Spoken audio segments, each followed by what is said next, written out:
No, she woke up late. Anyway. Hey, good morning, everybody. Welcome to Talking Niagara. Got up late. Awful.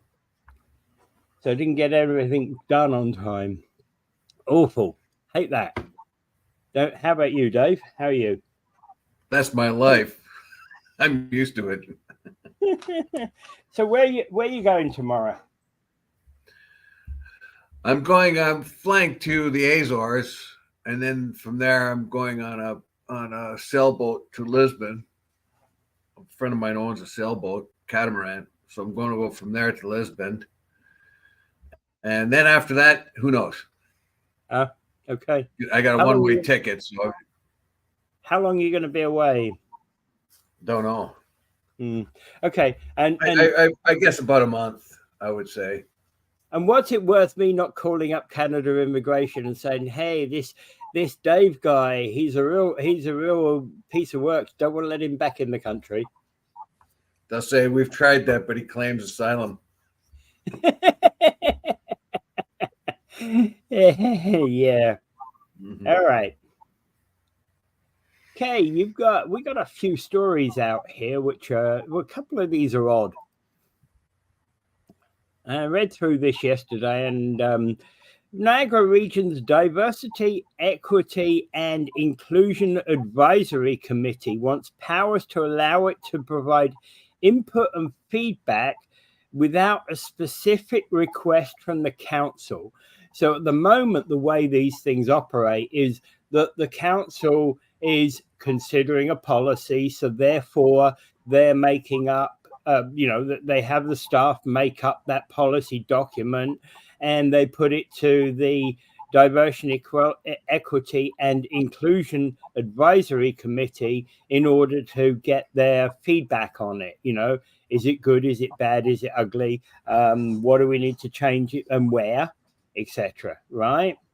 Um, but they're basically the DEI are saying that they have 10 capable and qualified people with lived experience who signed up to help the region, and some of them are frustrated that they can't.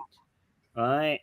Ken Cowell, the committee vice chair, told the region councillors on last Thursday's council meeting this, and that they voted 5-3 during the April meeting to request amendments to the terms of reference to allow it to provide input and feedback without specific request from the council. Thoughts? Yeah, it's been a few days since I've read that article, but it seems that the diversity and inclusion committee uh, wants to wants to make reports without being asked to. Yeah, In other words, they think they and I think the reason why the council turned them down is because if they don't ask them specifically to make a report on this or that, I think they're going to get a tsunami of reports on everything. These that's the the problem, isn't it? Yeah, Yeah, I think so. They it'll have probably a real host. I mean, these people are motivated, and you will not. And what if you open that door?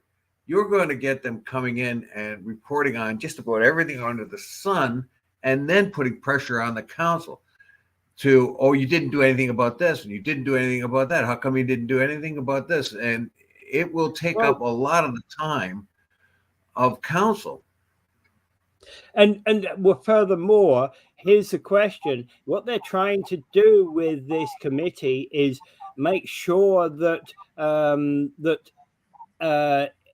diversity, equity, and inclusion are in part of policy going forward, um, not have to kind of go through and challenge every piece of legislation, every bylaw that has ever been written, or every decision that has been written in the history of the council. They don't need to dig that stuff up. What they're basically saying is that we want to make sure that going forward we're not making mistakes.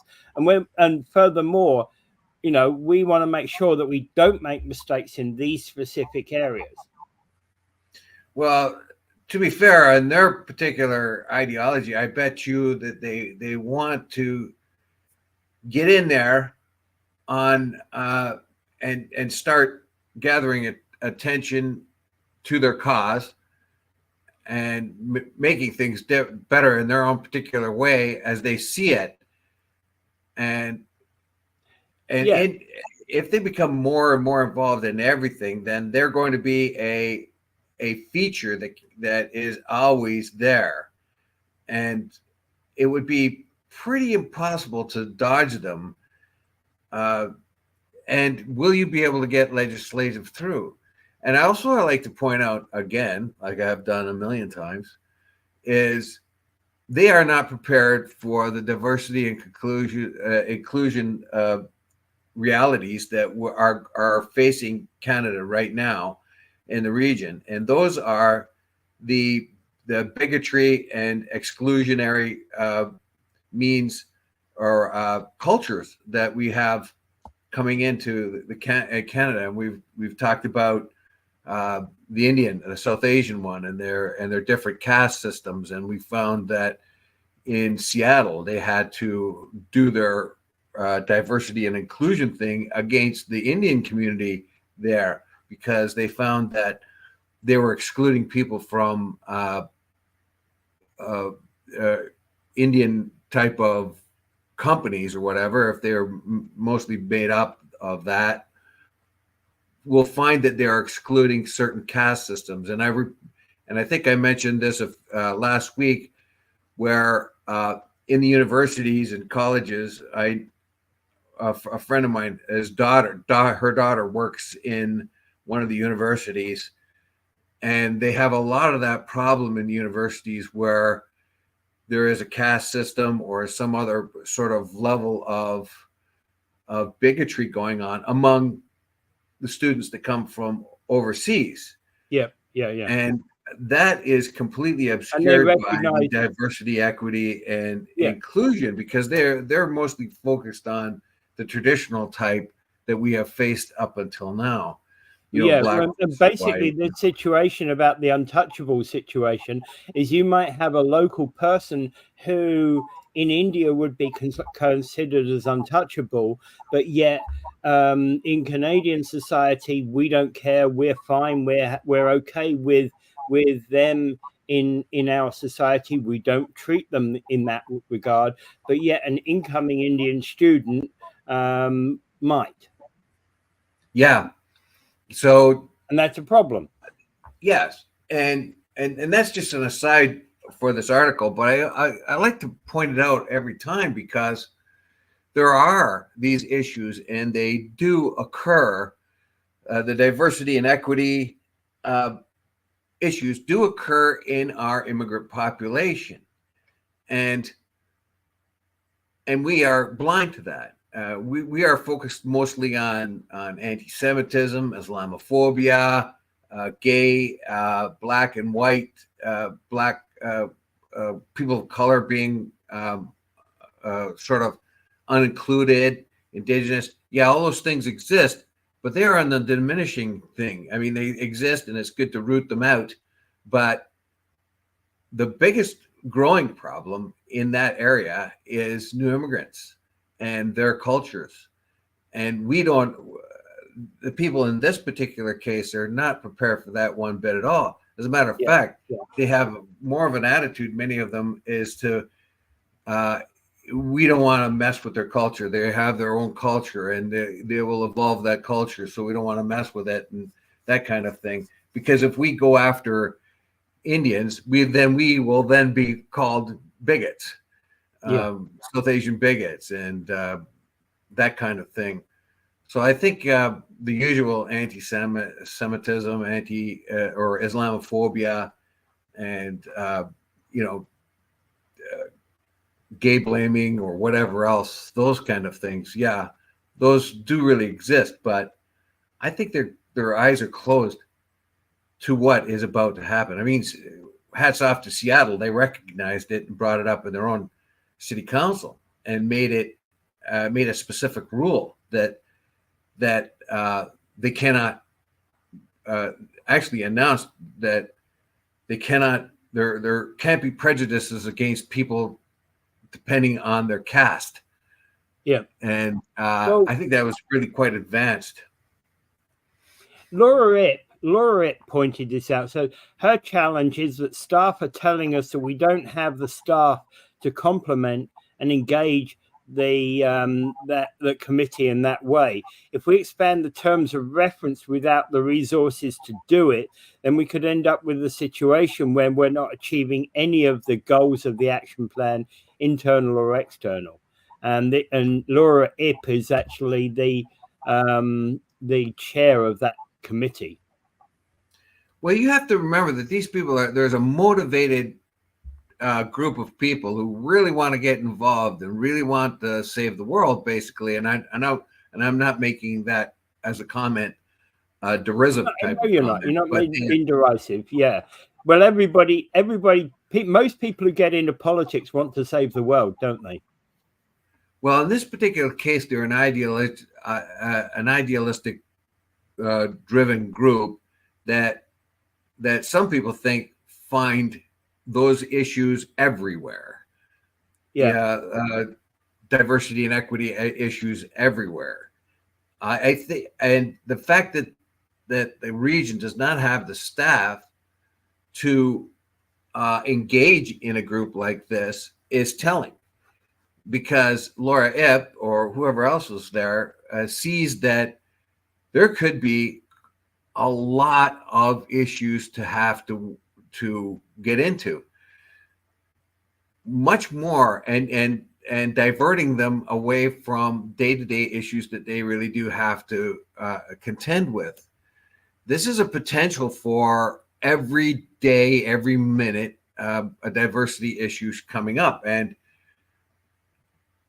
I'm not so sure that's helpful at this particular time. Education is probably more important, but when you engage, this council or this group is asked to step forward when they're asked to, Yeah. But they want to be vocal on everything. They want to dig up their own and report.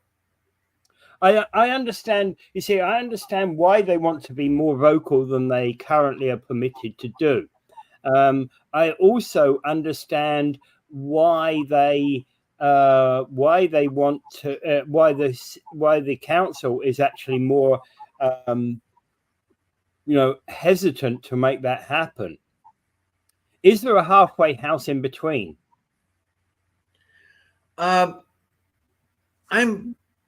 I'm not so sure.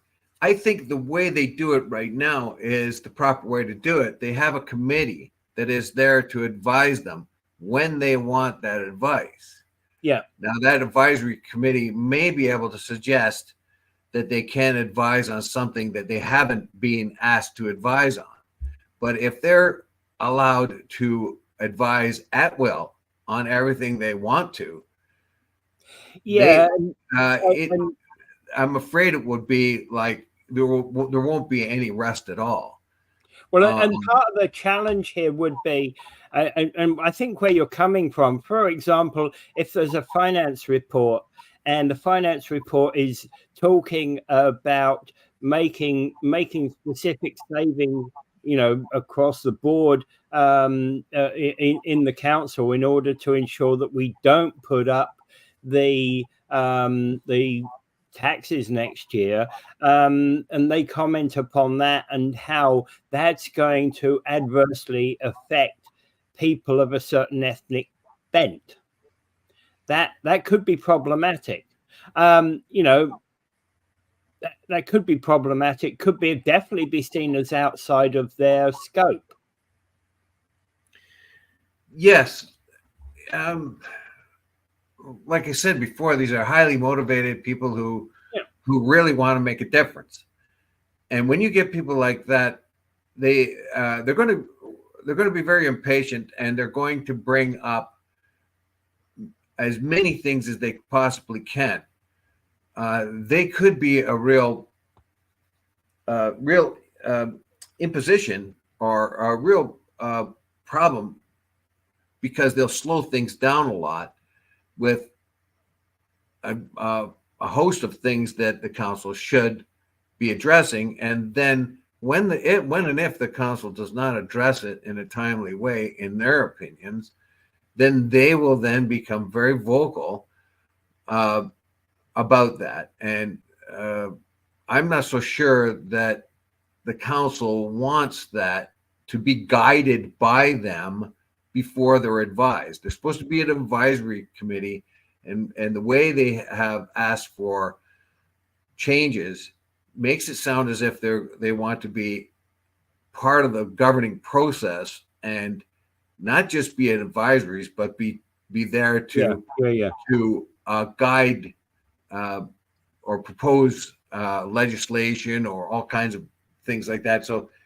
I'm like I'm saying, I'm not being derisive here, but there will be no end to it if they really get motivated, and if they're super idealistic, then they're going to want to think things to change instantly.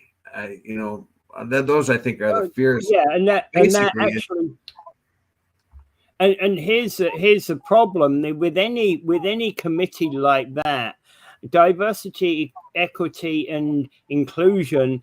Well, that's a wide scope anyway. That basically means that anybody who's excluded in any way, for example, that could mean like a Palestinian who feels that the council is acting pro-Israeli. Yes, and why wouldn't they? Given given the current situation, that's entirely understandable. But in fact, actually, how does that help the region manage its business?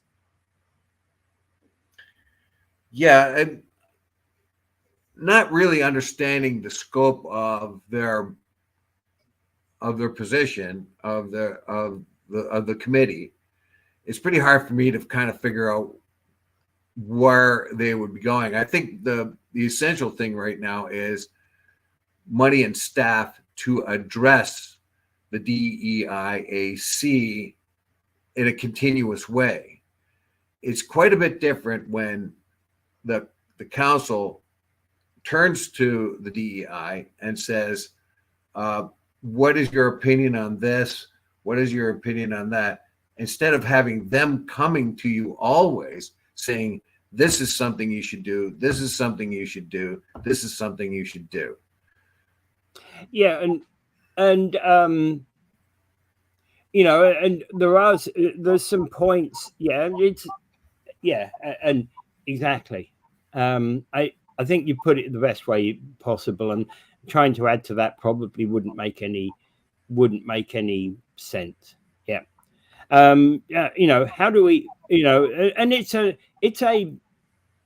is a challenge, right? So how do you focus on specific issues that need to be community led, yet not be in the way of getting policy made?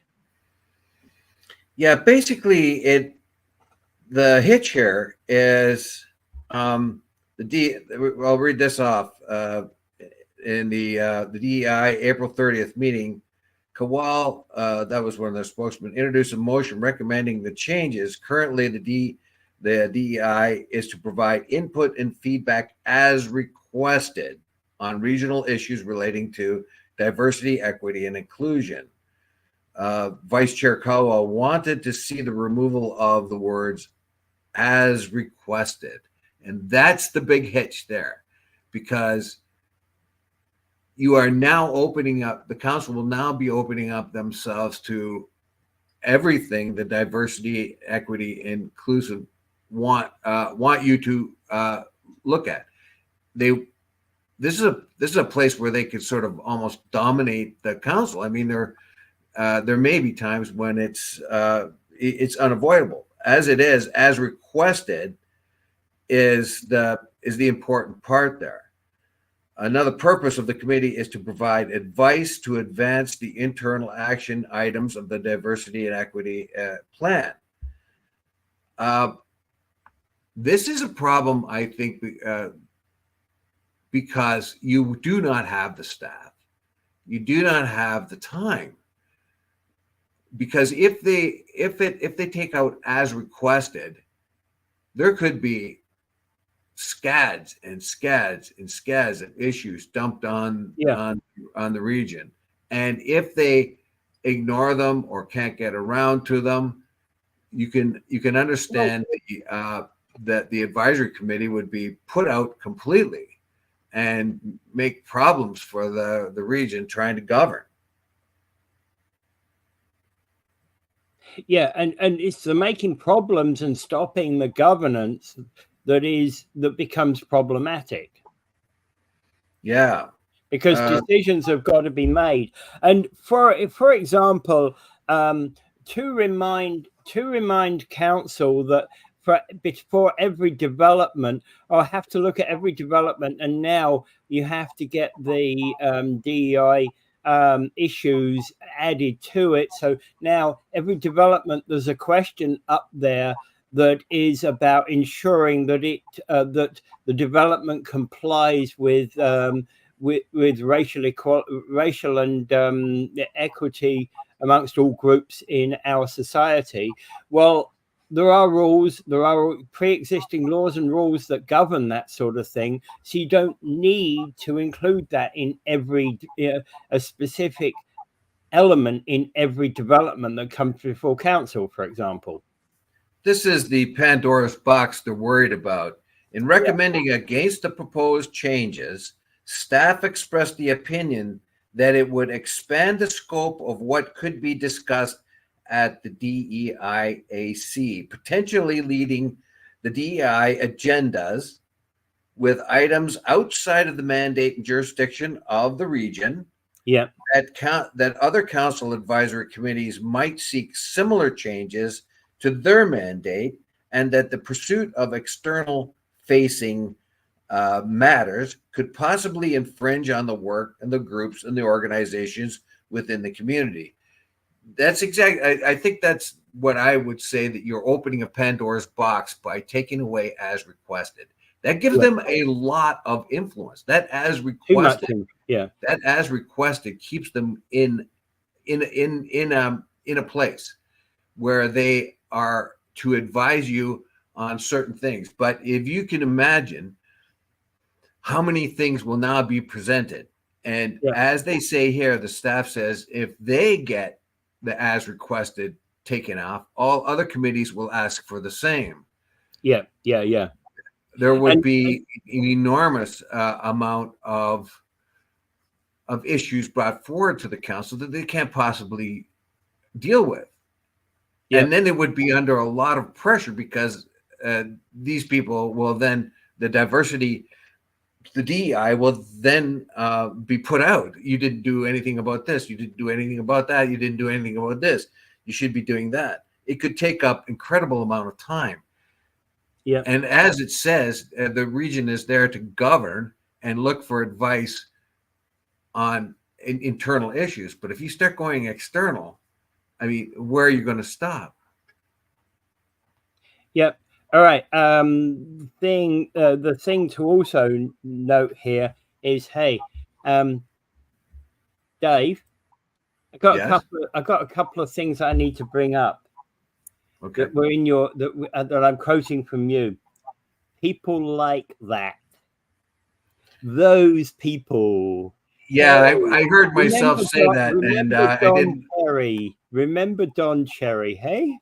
Yeah, I regretted saying them as I was saying, but I didn't know how else to refer to the committee members, because something like this is quite often driven by a zeal, and I don't. And as I said before, it's not a derisive thing, but opening that box, that Pandora's box, and I think that's probably another thing that the region fears. They're going to get a a lot of very zealous issues put forward by these people, which I regret saying, but I don't know how else to say it. I know it wasn't but for the Don Cherry thing, which I think nobody knows who these people were he was referring to were, anymore. That sentence would not have taken on the the vitriol it has taken on. I suppose committee members or something of that kind would be better. But when those words came out of my mouth, I was thinking the same thing as what you said, but I just couldn't figure out a better way of referring to the committee. And you're not meaning to, and I get it, you're not meaning to be derogatory against the Diversity, Equity, and Inclusion Advisory Committee. Yes, and think of it this way: what about an environmental committee that is not an environmental committee that has, as requested, taken off of their mandate? Can you imagine how many environmental issues could come forward? Yeah, I mean, absolutely. daily, every day. Absolutely. And these things the council are aware of already. They might be aware of wetlands and the problems we're having with the wetlands, or the conservation of the wetlands, or the protection of certain salamanders or certain areas.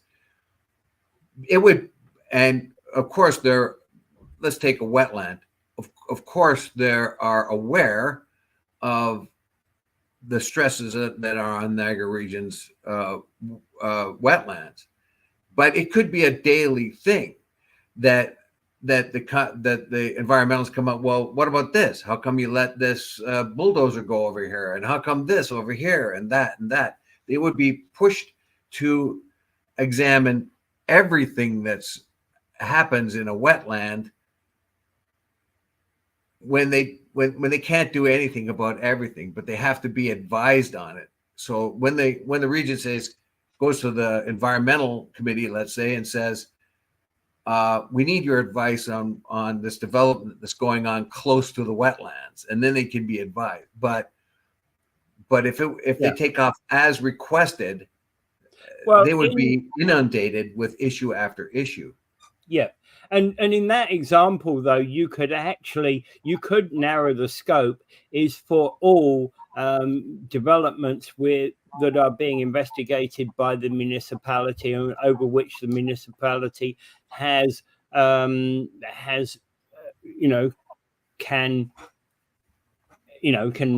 permit, right? But anyway, you have the problem with committees, right? And if you take off as requested, and of course these committees, their whole idea is their speciality. In this particular case, the DEI have a whole lot of people with lived experiences that can advise the council, but that is their number one and only issue. The region councilors and the regional government, however, has to address a whole variety of things. And if one or two committees begin to dominate procedures or put forward their agendas over and above everything else, they really could stifle things. So you're asking if there could be more of a middle ground. I would say they could write reports to the council on various things, but they could do that, or suggest things, but to take away as requested, it just would be overwhelming, I believe, or potentially overwhelming. Yeah, absolutely. Okay, so moving on, the Grape and Wine Festival returns to Lincoln this year. So this has been delayed because of COVID, and now tourism officials expect it will become a signature event for the town. It takes place July 7th in Charles Daly Park in Jordan, and it's the second annual Brunch by the Lake part of the wine festival is going to be here. And basically, this was happening before COVID. So and it's good to see it happening again. Well, welcome back, Grape and Wine Festival. I've gone to a few of those. They used to have things even like beauty contests between the different ethnic communities around. They would have Miss Ireland, they would have Miss Kenya or whatever. They would have those kind of all sorts of different aspects. I'm pretty sure they wouldn't have beauty contests anymore because the diversity and inclusion people will be. Yeah. Well, it's not. Remember, this is not Grape and Wine Festival. This is Grape and Wine Festival. Yeah, that's right. So what they're having here is a very unique thing. They have how many wineries? Is it eight different wineries with a chef to match, and they have so-called the brunch, sort of the brunch Best competition. brunch. Who's going to make the best brunch? Yeah, best brunch. Yeah, and basically they've been, this has been an ongoing thing for quite some time. The event basically runs from 11 a.m. to 2 p.m. and as I said, it's at Charles Daly Park on July 7th in Jordan. So if you're interested in going to it, go. I'm wondering, really, how many gay chefs are there? How many people of color chefs are there? Oh dear! Oh You see dear! what I Oh mean? dear! You see, I'm just sort of giving you an example of what the diversity. If they get very zealous, they could go to an event like this and say that this is not a diverse. I mean, all the chefs were white. All the winery owners were white. You see what I mean? Yeah. That's how they could get out of control. But I'm welcoming back the Niagara not Gripe, Wine and Wine Festival event. I think this would be a really good thing. How would you think that the average Niagara resident of the region would they run off to this like they would some other event, like a parade or something of that kind? I think it's a good thing. I put the link down here anyway in the comments. I think it's a good thing. I think we should be supporting it.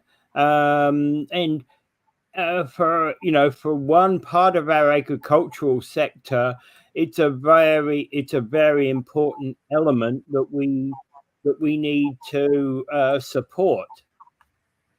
Now, I don't want to be sarcastic here, but that is a sort of a niche when people think of going off to a winery and having brunch. And I'm not so sure that appeals to the majority of Niagara. Right. I mean, it's a good start, but it is more. It looks like it is unintentionally designed for a certain segment of the population that would think, oh, going to a winery and having a brunch from a chef and all that. The average day-to-day person who's out there struggling to get there, they might not think that's a whole lot of fun. However, I'd like to say that no matter who it is, they would probably have a whole lot of fun doing that.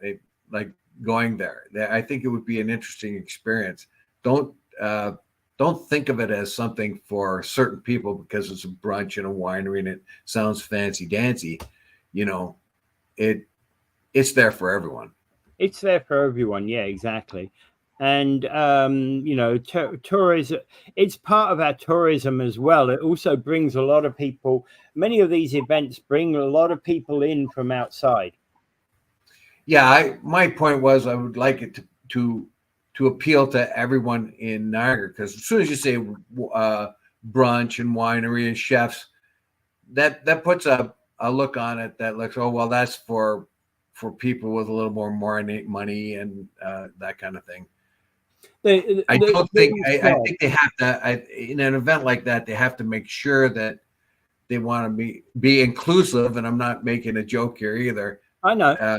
Make sure that everyone is invited to this, and they'd be surprised to have a good time doing it. Yeah, I got you. Yeah. Okay.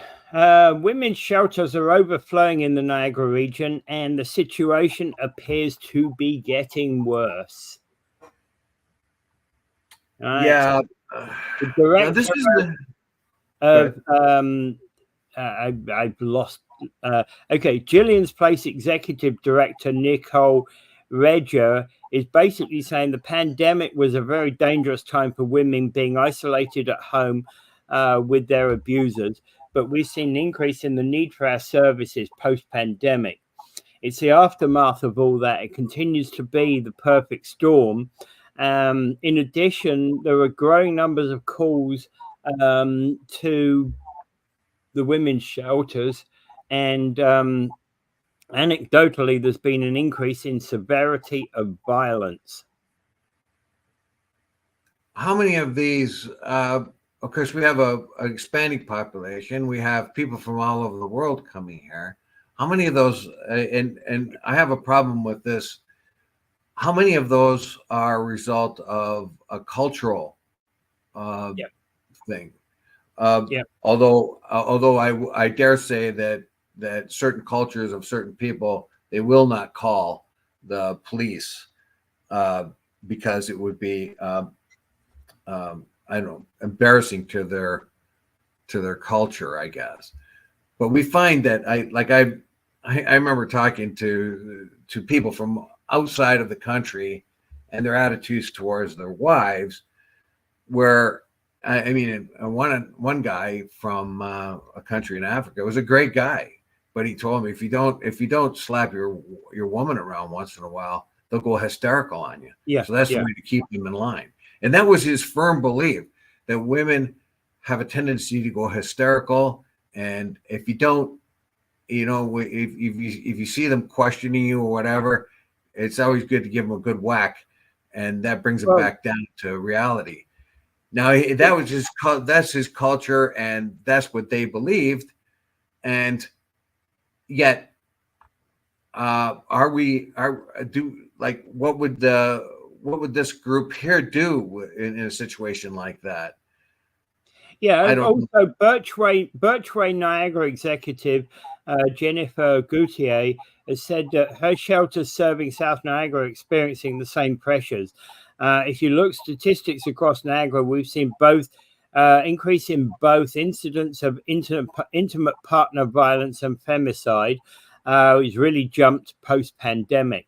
All of these things impact the well-being of individuals and create stress in families and relationships, and the impact of rates of violence here in Niagara that unfortunately we're seeing manifest in increased femicides, which is heartbreaking. Yeah, this is the femicide thing is an issue that is terrible. There is a tendency of women murder when a guy loses it on his wife. And they give examples here of women in their 40s that have been murdered by their significant others. I take that, and they Yeah. also tell of women that are 75 years old or 62. Husband, so there is this. Women tend to be vulnerable. Yeah. Because once they're in a relationship, like they can be, they're of course the most vulnerable one because men are stronger, bigger, right? If a woman gets really mad and it hits me, big deal. But it wouldn't take much for me to knock down a woman and do a whole lot of damage because basically men are bigger and stronger. So physical altercations of this kind, and another thing.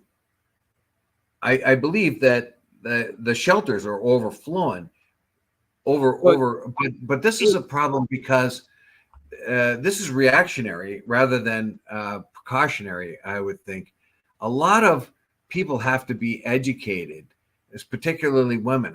I knew one of my old neighbors had a couple of husbands that slapped them around, and they came from homes where their father slapped around their mother, and just thought of it as a normal day-to-day thing, that this is the way relationships worked. When she finally met a guy that was an ordinary, decent guy, she was surprised. Yeah. She did. Well, I can give you another story from my example. There was a gentleman and his, and I use that in the loosest terms because he wasn't gentle. There was this person who used to live with my mother-in-law in London, England, and he had a reputation for going and beating his like 3-year-old daughter. Every day he'd smack her, take her into the bedroom and smack her for no reason at all, under that same guise of you've got to keep them in control, right? Well, I'll tell you one thing. I was there in London in that apartment for a day and a half.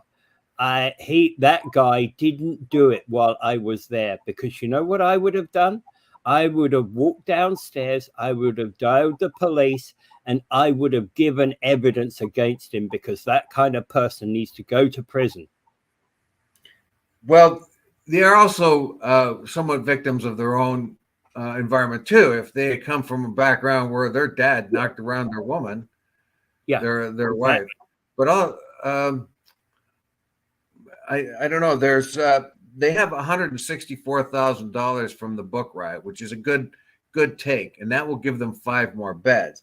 And they say they don't have enough beds, but let me tell you, when we investigate our own particular Kiwanis, we asked them for a report on their funding and where they got it, because we always gave them money every year for a while there, particularly when there was no funds coming in from the book riot. They had a shortfall, I think, of about $80,000 or something. And we took up I don't know, 5 or 10% of their shortfall. You know, I think we gave them 5,000 or 6,000. I forget what it was, but it was around that figure. But a little later on, we found out about their funding, because we want to put our funding in places that have a lot of need, and we know that they have a lot of need, but they have a huge amount of funding, a lot of funding.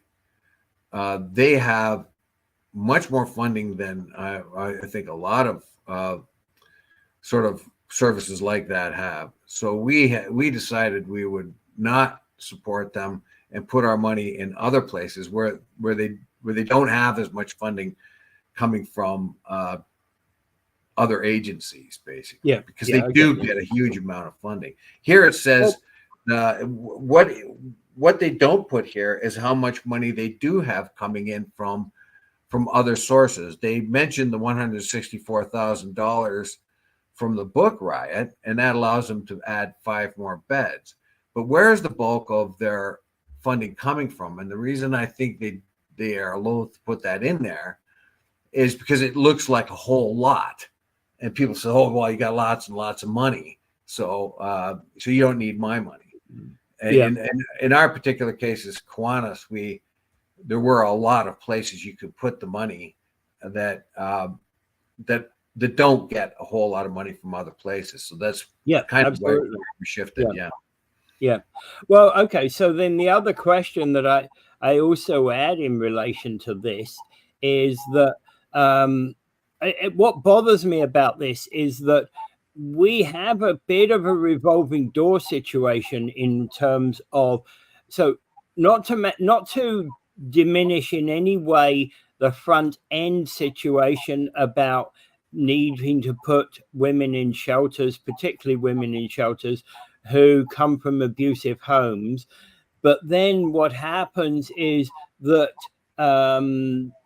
they basically then move those women on often to rental situations which are covered by, where the funding comes from the Niagara regional housing, and they may be either geared to income housing or other community-based cooperative housing schemes.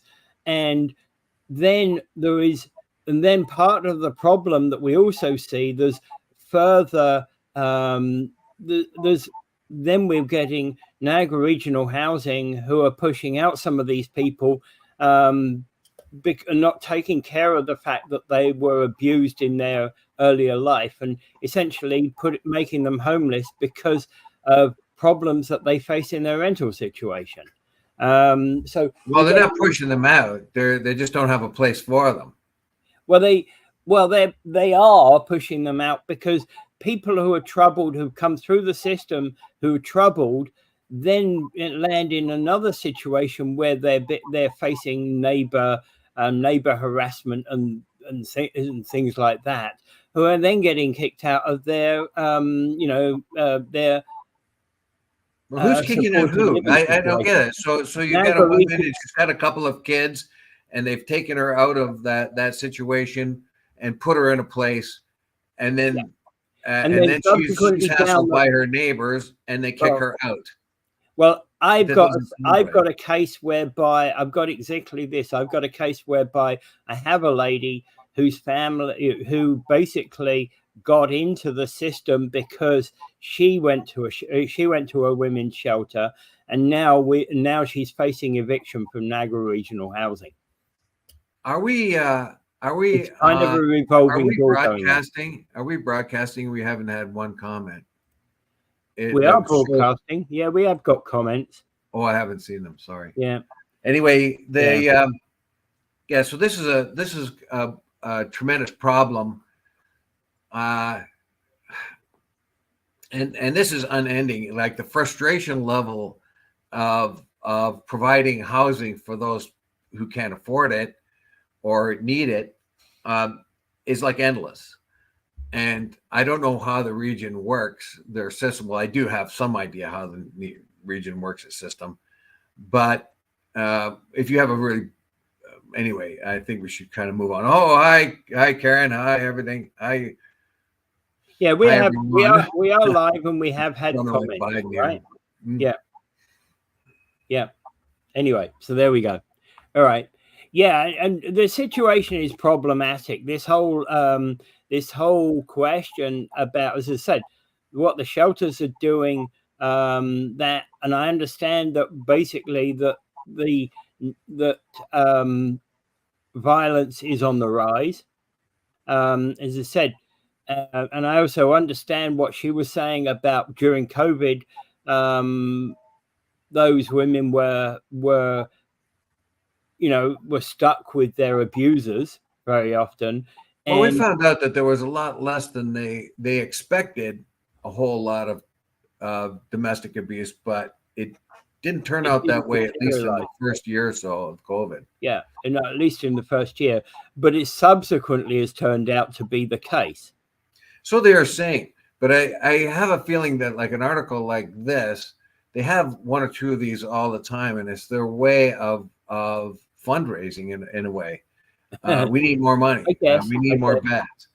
Like so they go to the and you'll find there every sort of half year or so there's an article that comes out about Birchway and about the problems they face. Meanwhile, if you take so they have a very good connection with the newspaper, it seems. If you go, how much are they doing for the Salvation Army in way of coverage? Project Share, once in a while you hear of them. But Birchway gets a lot of press.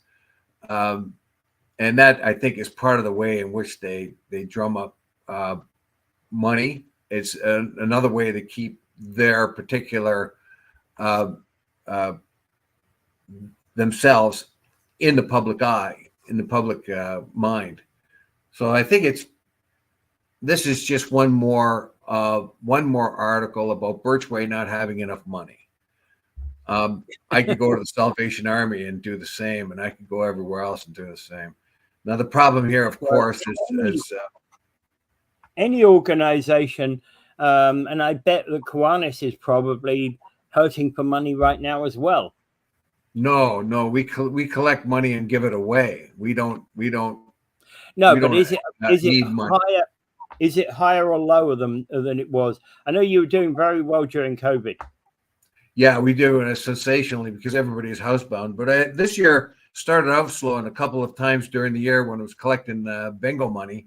I know they had a bit of a shortfall in St. Catharines this year, at least a few months ago. They weren't collecting as much as normal, but I could tell you that my particular route did very well this year, although there were times I felt that it wasn't going to, judged by the revenue that we were getting from bingo weekly. But in the end, by the time if I'm going by my own particular route and the money I collected, yeah, I know.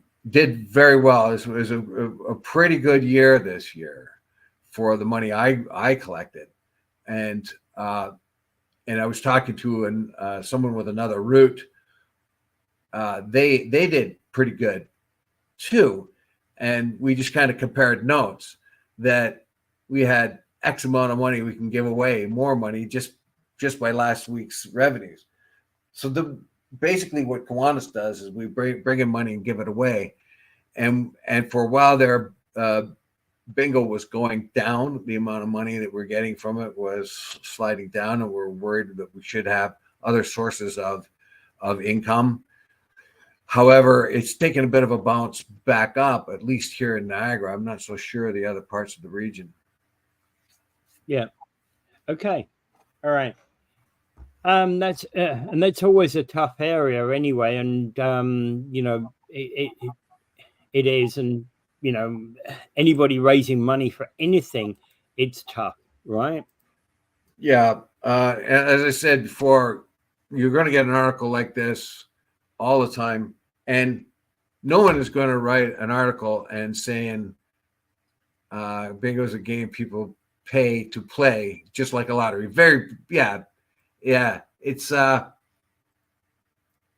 It is a game they play to win, but they're also reminded, I hope they hear this from us, that if you play, you're supporting your own community. Now, bingo cards are very cheap. You get 3 plays for $4 on every card, and the chances of you winning are very much better than they are a lottery. But of course, the money you win is less. Oh, yeah. So so the kind of bingo we have, it's not a collection, it's a game that you play. That's exactly right. But it is in our particular case, we promote it as a fun way of getting together, and everybody can play bingo as something that you can afford to do and get excited about every Sunday, except for the summer. All right. Okay, so just a quick one of these to finish off. Liberals could lose all Niagara seats in the next election, according to the Niagara Independent. They're basically saying the Conservative candidates who won in the Toronto riding in Toronto St. Paul is turned around a significant liberal standing there, and they're looking at, if that were to be repeated in Niagara, it's quite possible that all the Niagara Liberals could be gone at the next general election. Yeah, and that's why there's a lot of pressure on Trudeau now to step down, because a lot of this is personal. So the Liberal MPs in and around the area are quite understandably shaken up about what happened in Toronto, St. Paul. And they can see their own particular seats being lost here in the Niagara region and up in Hamilton because of the amount of votes they took to win it last time was not like 25 points that was lost in Toronto, St. Paul. So they are in a particular situation. Now, this is the reason why Trudeau is under a lot of pressure. These MPs know or expect that the Liberal Party is not going to do too well in the next election, but they feel that if Trudeau is kept as a leader, because he is so unpopular right now, that things will be even worse. So they're trying to think of ways in which to replace the leader and reduce the amount of blood that's left, basically, because there are 55 of the 70 something seats in Ontario that are very vulnerable to switchover. And we've known that this has happened before. Trudeau, or not Trudeau, but the Liberals have took a real shellacking and got reduced in their numbers a huge amount. The same thing happened to the Conservatives after Mulroney. They were down just to a couple of people in Parliament. So there's that historical precedent when a leader becomes super unpopular, like Mulroney did, and then the party's nearly wiped out in the next election. And now we have an extremely unpopular prime minister, so unpopular that he can't even go to the Calgary Stampede. I mean, they've got some excuses why he's not going to go this year, and Jagmeet Singh too. But the real issue here is they're not going to the Calgary Stampede because there's going to be massive demonstrations against them. They won't be able to walk out of their car. They won't be able to enjoy the Stampede at all. So that further isolates them. There's also a problem too. I'd like to point out in the Liberal government, and another reason why the backbenchers might be calling for a change in leadership. Trudeau wants a 50-50 cabinet, half women, half men. However, only 30% of those elected are women, 70% are men. Those people in the back benches that don't like that but won't say it, they can't say it, find their ambitions thwarted. They have much less of a chance of being included in the cabinet just because they're men. Yeah. I think that if Trudeau is looking for loyalty, he's not going to get it from people like that who have ambitions and want to get it, move up, and maybe be considered in a cabinet post. But if you're a man, if you're a woman, your chances are much better than you're a man. And since most of the Liberal Party representatives are men, this is another reason why they might think changing the leader is a good idea, not just because of his unpopularity. Okay, well, there's another question here, of course, in terms of winning the next general election at the federal level. The Liberals in all their past history in Ontario, basically if whoever wins Ontario wins the election primarily, because, and that's what actually where the stumbling block at the last election was, that the Conservatives were expected to make a lot of advances in Ontario that they did not make. So they made advances in other parts of the country at the expense of the Liberals, but not in Ontario. And there is the current situation. And right at the moment, if the St. Paul by-election were repeated in the rest of Ontario, that the Independent is suggesting that they would lose 55 of their present 77 Ontario seats, and that is significant. And that would basically mean that people like Chris Biddle and Vance Badaway would both lose their seats.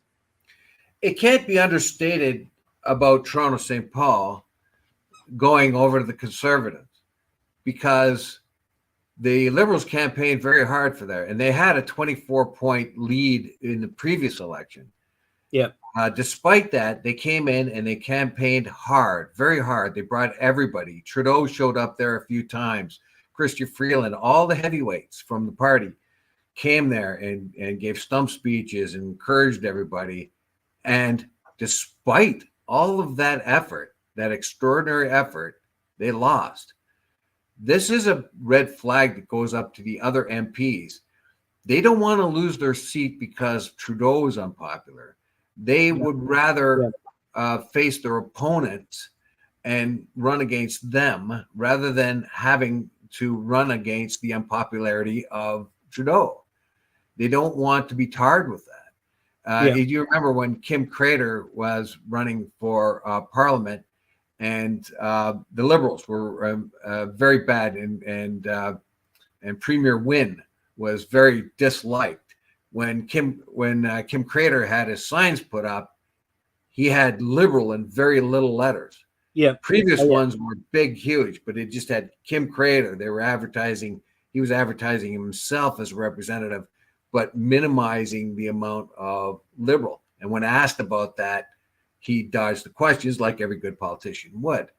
So those signs were very, very indicative of what was going on there. That Premier Kathleen Wynne was very, very unpopular. The Liberal Party wasn't too popular. So when election time came, it was his name. It was big. It was in Liberal red, but the Liberal Party part of it was you needed a microscope to see it. Yep, exactly. You know, and hey, you know, for Chris Biddle and Vance Badaway locally here, doesn't matter. It seemingly doesn't matter how good a job they do representing their local people. The potential is that their seats are at risk come the next general election. They will be, and I think that is probably part of the reason why, at least maybe not in public, they're worried about Trudeau, because Trudeau himself is extremely unpopular. I'm not so sure the party in general is unpopular. People are disappointed with the Liberal performance and where they've taken the party and they've taken the country. That's one matter. But when you have an extremely unpopular leader like Mulroney was, when he left office, he dumped it over on Kim Campbell, and the party just about got wiped out. When Kathleen Wynne, she lost to a Conservative in a province that is largely Liberal. And so you see, that makes a big problem. And these guys who are sitting in Parliament, they want to keep sitting in Parliament.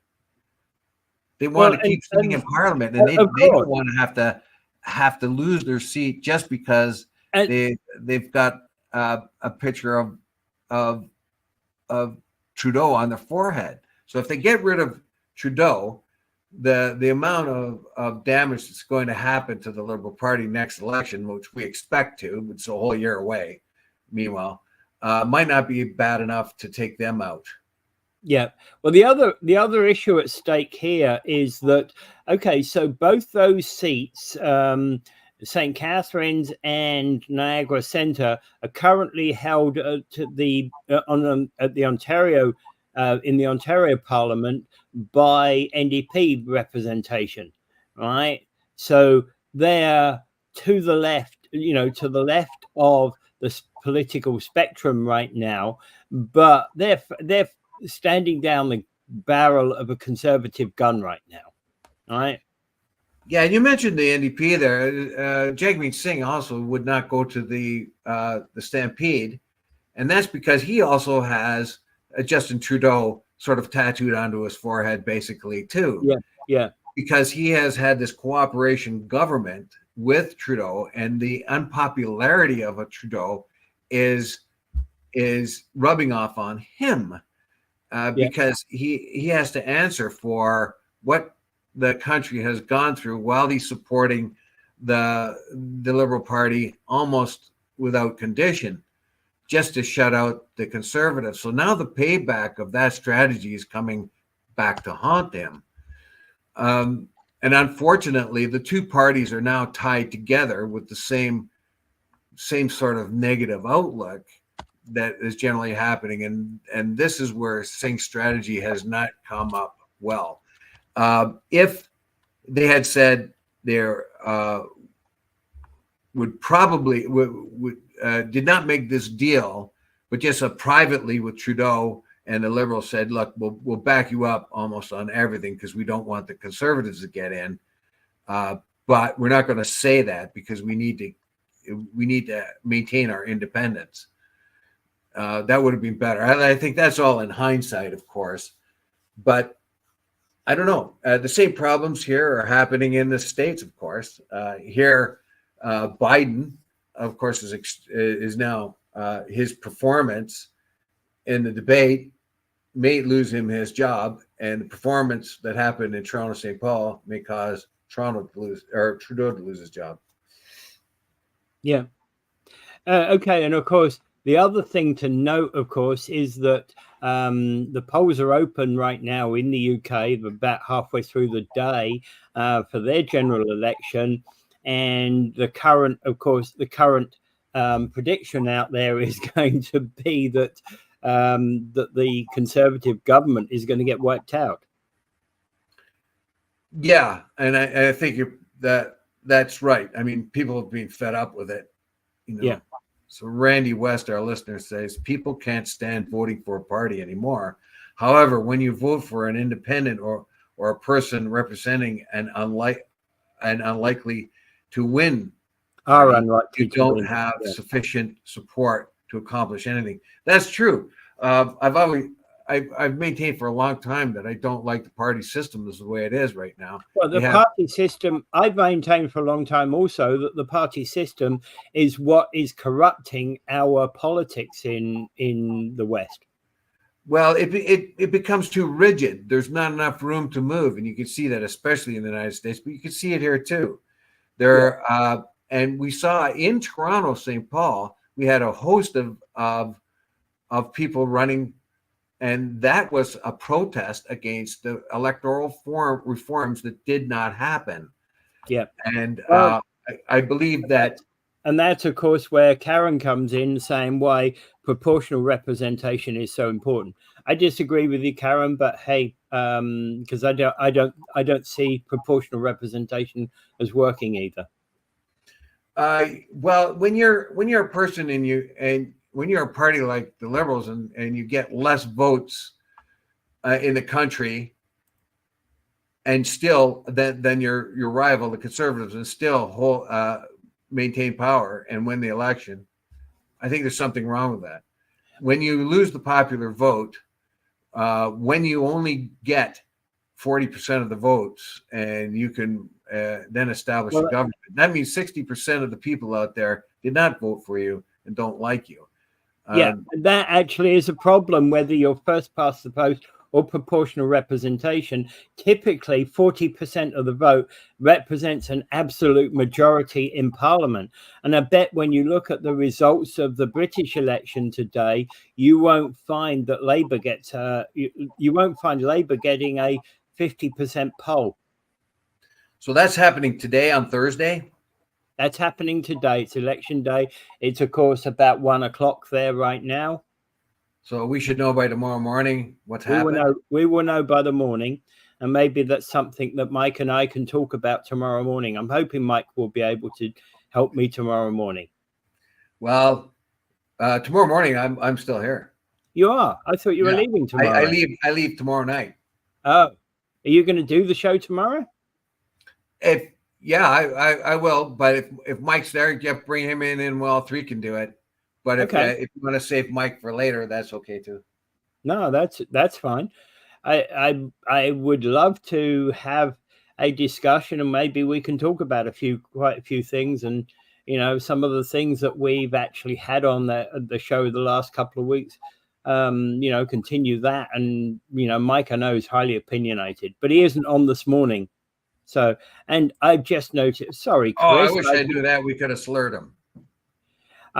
Sorry, Chris. I did not see that you'd written good morning. So, good morning to you, Chris. That was quite some time ago. All right, and I think we're going to have to say goodbye. Yes, and my apologies to those people. I didn't know how else to describe it. Anyway, it's all right. You're forgiven. You're forgiven. Without further ado, I bid you adieu. Pray for peace. It still seems to be so elusive. Yeah, quite. All right, bye.